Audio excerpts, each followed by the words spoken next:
Assalamualaikum warahmatullahi wabarakatuh. Video kali ini saya akan membahas beberapa hal yang harus kalian ketahui.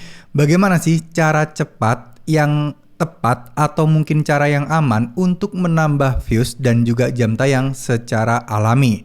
Nah, sebelum kita membahas lebih lanjut, kita harus tahu dulu jam tayang itu banyak sebagian orang itu merasa sangat sulit dan juga benar-benar susah banget untuk nambah jam tayang. Itu kenapa sih? Oke. Kita juga harus tahu ya teman-teman ya, jadi jam tayang itu sebuah hal yang memang syarat yang menurut sebagian orang itu sulit banget untuk terpenuhi. Karena apa? Ya karena kalau subscriber kan banyak orang yang bisa saling support, banyak orang yang juga bisa saling tonton. Sedangkan jam tayang ya tetap butuh penonton ya. Mau butuh berapa sub for sub, mau butuh berapa saling support biar jam tayang itu tercapai. Nah itu adalah beberapa hal yang membuat jam tayang ini terasa sulit banget untuk dicapai. Nah, bukannya saya menyalahkan cara untuk saling support antar pemula, saling kunjung, saling tonton, enggak. Tapi lebih kepada jangan sampai teman-teman ini mindsetnya kebalik. Mindsetnya teman-teman ini pengen cepet-cepet 1000 subscriber dan juga 4000 jam tayang dengan cara saling support, saling kunjung sampai bisa 1000 subscriber sampai 4000 jam tayang. Akhirnya kalian melupakan fundamental dasar dan hal yang paling penting, yaitu bagaimana membuat video dan konten yang menarik dan dibutuhkan oleh orang lain. Nah, inilah yang selalu saya tekankan untuk cari aja yang alami, cari aja yang natural dan lain sebagainya. Oke, kalau mungkin kalian saling kunjung dan saling support di channel-channel dengan topik yang sama dan memang minatnya sama, tidak masalah. Tapi apakah bisa dan mudah untuk saling support dengan konten-konten seperti itu? Jawabannya pun sangat-sangat sulit sekali. Misal kalian sama-sama suka nontonin video memasak, bikin konten memasak, kalian saling kunjung antar mereka itu tidak masalah ya. Tapi sekali lagi kalau topiknya dan temanya itu benar-benar berbeda, itu sama aja bohong dan malah akan merusak rekomendasi video kalian sendiri. Oke, mungkin kalian bisa ngakalin dengan cara teknik atau trik oplos video, dimana menonton video sendiri dari HP lain terus kemudian nontonin video-video channel besar yang dengan harapan video kalian bisa dapat direkomendasikan. Oke, memang cara kerja algoritma bisa jadi seperti itu juga ya, tapi kan parameternya banyak ya.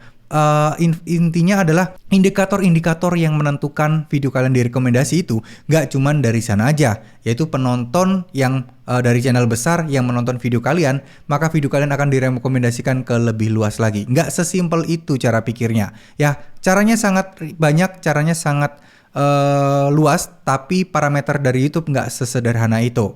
Nah, setelah kalian bisa mendapatkan rekomendasi dengan trik dan teknik upload video tadi, kalau kalian mengabaikan satu hal yang paling penting adalah membuat video yang bermanfaat, video yang disukai, dan video yang berkualitas dari versi ditonton lebih banyak durasinya, itu kan sama aja bohong. Ketika kalian tidak jago bikin thumbnail, ketika thumbnail kalian asal-asalan dan ngacak, kalian pakai trik upload video, video kalian nongol nih di rekomendasi, bisa di bawahnya, bisa di sebelah kanannya, sama penonton nggak diklik karena nggak kelihatan video kalian tidak begitu menonjol dan tidak begitu menarik perhatian dibandingkan video-video lainnya yang direkomendasikan.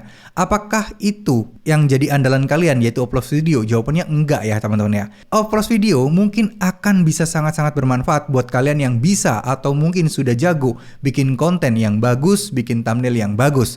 Tapi kalau masih keterbatasan kedua ini, kalian mau upload video sampai HP kalian baterainya habis gosong pun ya percuma ya.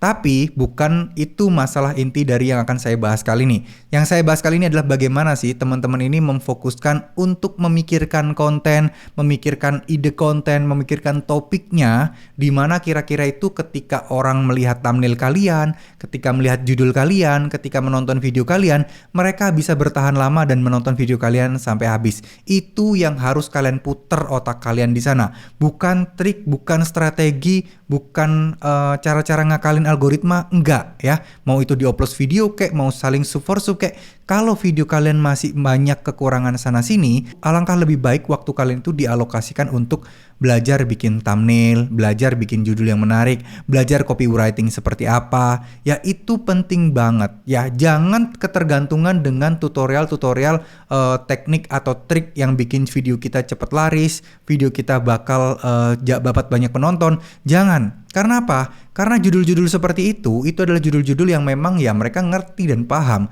Tujuannya adalah untuk menarik penontonnya. Oke, video kali ini saya tidak akan membahas ke arah sana karena channel ini sebenarnya juga mau ada yang nonton dan enggak ya saya bodo amat. Tapi ya karena saya sudah pernah bikin channel ini dan sayang banget juga kalau dianggurin, makanya saya bikin konten aja. Terserah, niat saya cuma membantu teman-teman sekalian, mau dinilai seperti apa bodo amat. Kalau niat saya baik, insya Allah juga akan mendatangkan pahala baik juga buat saya pribadi. Bodo amat orang ngejudge saya kayak gimana. Ya toh ini hak saya, ini channel saya mau bikin video kayak gimana pun kan urusan saya gitu ya teman-teman ya. Oke, balik lagi ke masalah jam tayang tadi. Ya, fokus utama tetap ya bikin konten, cari konten. Nah, bagaimana sih contoh realitanya Bang? Bagaimana contoh realnya? Oke, buat kalian ada beberapa contoh konten misal seperti konten tutorial. Konten tutorial itu pasti banyak banget yang bikin di luaran sana.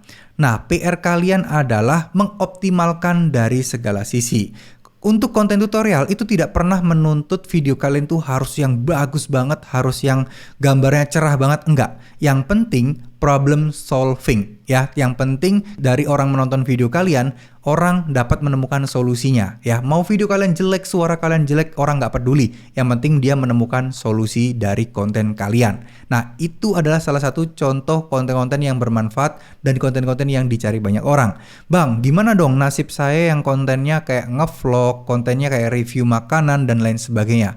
Oke, teman-teman nggak apa-apa pikir konten seperti itu, tapi teman-teman harus menargetkan target audiens yang jelas. Maksudnya bagaimana? Ya, kalian kalau mau review makanan apa? Pertama-tama ya jangan kalian secara general mentah-mentah kayak secara membabi buta, wah semua makanan direview. Jangan dong, itu nggak ada strateginya. Kenapa? Kalau kalian sudah punya alat yang bagus, kalian sudah pembawaan ngomong kalian bagus, terus kemudian pencahayaan kalian bagus, oke, kalian bisa langsung barbar hajar semua konten kalian bikin di konten kalian. Boleh. Tapi saya yakin buat teman-teman pemula masih belum ngerti hal-hal seperti itu. Jadi saya sarankan untuk lebih spesifik targetnya kemana. Oke, mungkin konten ngevlognya ke apa dulu nih? Motovlog kek? Atau mungkin kalau ngevlog soal makanan atau review makanan ya, makanan apa kek? Makanan pedas-pedas dulu kalau memang yang suka pedas. Atau mungkin makanan jajanan-jajanan ringan, makanan under 20.000, makanan under 50.000. Bikin konsep channel kalian agar mempunyai identitas dulu. Karena itu penting ya. Jadi coba dipikirkan biar channel kalian ini cepat berkembangnya dan algoritma YouTube itu cepat mengenalinya. Enggak dengan harus upload video, enggak. Tapi dengan memikirkan strategi kontennya. Seperti hal sebelumnya saya nggak bilang upload video itu jelek. Saya nggak bilang upload video itu nggak guna, enggak. Tapi balik lagi, kualitas konten kalian itu nomor 1 ya. Percuma didapat rekomendasi dari upload video, tapi kalau video kalian tidak mendukung, ya buat apa ya? Nggak diklik, nggak ditonton, ujung-ujungnya di close, ya sia-sia apa yang kalian lakukan. Oke? Jadi semoga kalian nggak salah tangkap ya. Di sini saya bukan menyerang trik-trik upload video, enggak. Tapi saya lebih ingin mengarahkan kalian ke fokus belajarnya. Oke, boleh kalian belajar upload video. Ya mungkin sehari 1 jam bebas, terserah kalian. Tapi luangkan 1 jam untuk mengasah skill-skill kalian sendiri ya. Jadi biar intinya kalian itu bisa terus fokus, biar intinya kalian itu bisa terus konsisten, biar kalian itu bisa terus berjaga-jaga. Maksudnya bagaimana Bang? Berjaga-jaga apa sih? Jadi kalau teknik atau trik upload video atau teknik yang lain-lain itu nggak jalan, kalian punya pegangan skill yang mumpuni adalah skill milik kalian sendiri. Ya teman-teman, oke, itu adalah contoh konten vlog, konten tutorial. Tutorial pun juga harus spesifik, tutorial editing fokuskan di CapCut atau di mobile doang. Nah itu harus teman-teman lakukan. Dan untuk setiap konten itu juga berbeda-beda ya. Untuk konten anak-anak itu biasanya malah justru lebih gampang cari jam tayang, subscribe-nya setengah mati. Dan untuk konten tutorial biasanya itu views-nya lumayan, tapi subscribernya itu juga sangat-sangat sulit untuk didapatkan. Jadi ada plus ada minusnya lah. Ya, saya juga mengalami beberapa konten ke channel-channel saya. Dari ke 6 sampai ke 8 channel saya yang aktif kan cuma sekitar 4 sampai 6 channel doang ya yang hampir tiap hari upload. Yang lainnya kan jarang-jarang. Nah itu rata-rata ya teman-teman dari beberapa jenis konten yang saya bikin itu ada ciri khasnya masing-masing. Untuk konten tutorial itu setengah mati banget untuk cari subscriber. Jam tayang mah cepet banget untuk didapatkan ya. Tapi ada jenis-jenis konten-konten juga yang subscribernya itu kenceng banget tapi jam tayangnya sedikit. Dan konten-konten tutorial juga biasanya baru panas setelah 2 minggu saya upload. Ya, baru mulai tiba-tiba yang awalnya cuma dapat 10, 30 penonton. Setelah 2 minggu tiba-tiba kok dapat jadi 2.000, 3.000 penontonnya. Kapan ini naiknya? Nah, itu tuh. Hal-hal seperti itu sudah menjadi ciri khas konten-konten tutorial yang pernah saya bikin ya. Tutorial-tutorial simple lah tentang Android, tentang apapun itu.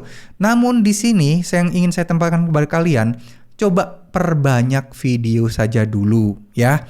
Nggak usah peduli dulu kualitasnya, tapi jangan berharap teman-teman bisa langsung mendapatkan banyak views. Ya syukur-syukur kalau rezeki kalian bisa dapat banyak views dari konten-konten yang kalian upload itu. Kenapa sih Bang kok semua orang disarankan untuk bikin konten, bikin video sebanyak-banyaknya? Karena yang pertama, dengan kalian bikin video sebanyak-banyaknya, otomatis jam terbang kalian itu akan terus meningkat. Otomatis kemampuan editing kalian akan terus meningkat. Otomatis kebiasaan kalian untuk menganalisa itu akan semakin diperkuat, dan insting kalian untuk tahu video mana yang bakal rame dan mana yang enggak, ya meskipun kita tidak bisa memastikan video kita bakal terus rame, tapi setidaknya kalian punya insting dan punya polanya. Jadi ketika kalian mencoba sendiri, kalian menemukan polanya ya. Jadi coba dipelajari mulai hal yang basic dulu deh, mulai dari digital marketing. Apa sih copywriting itu?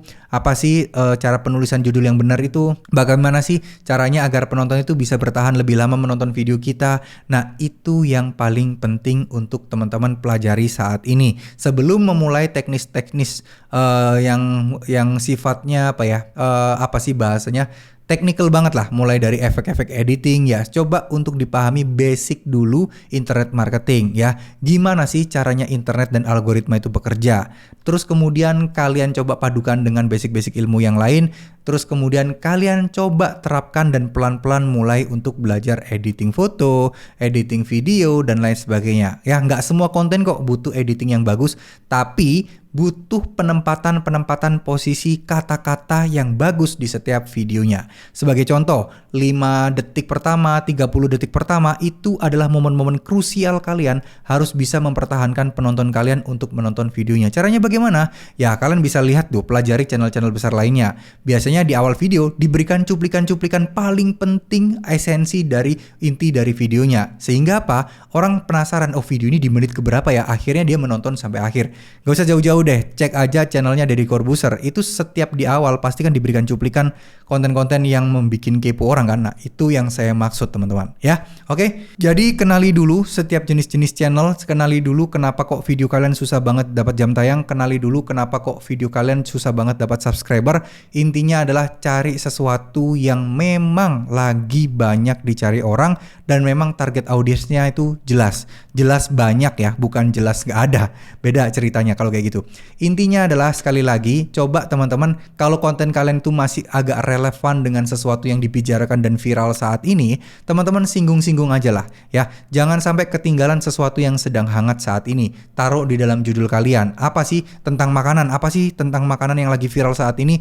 Ya, kalian harus meluangkan waktu 1 jam, 2 jam untuk scroll-scroll media sosial kalian, bukan untuk buang-buang waktu, tapi mencari sesuatu atau topik apa yang hangat untuk diperbincangkan dan bisa nyambung ke konten kalian agar setidaknya video kalian itu biar cepet terangkat. Ya, oke. Sekali lagi saya ingin sampaikan kepada kalian, saya sudah pernah juga melakukan cara seperti ini. Waktu itu di channel yang saya kelola yang namanya adalah Nonton Now, itu pernah, kalau nggak salah dulu itu pernah ada berita hujan uang ya. Itu langsung cepet-cepetan, begitu berita muncul, nggak sampai 5 menit saya bikin video ala kadarnya, langsung hari itu juga dapat penonton 16.000. Ya, artinya dapat jam tayang langsung ribuan juga. Ya, itulah trik-trik dan teknik-teknik yang bisa kalian lakukan, tapi tetap alami ya teman-teman ya. Oke, terima kasih. Wassalamualaikum warahmatullahi wabarakatuh.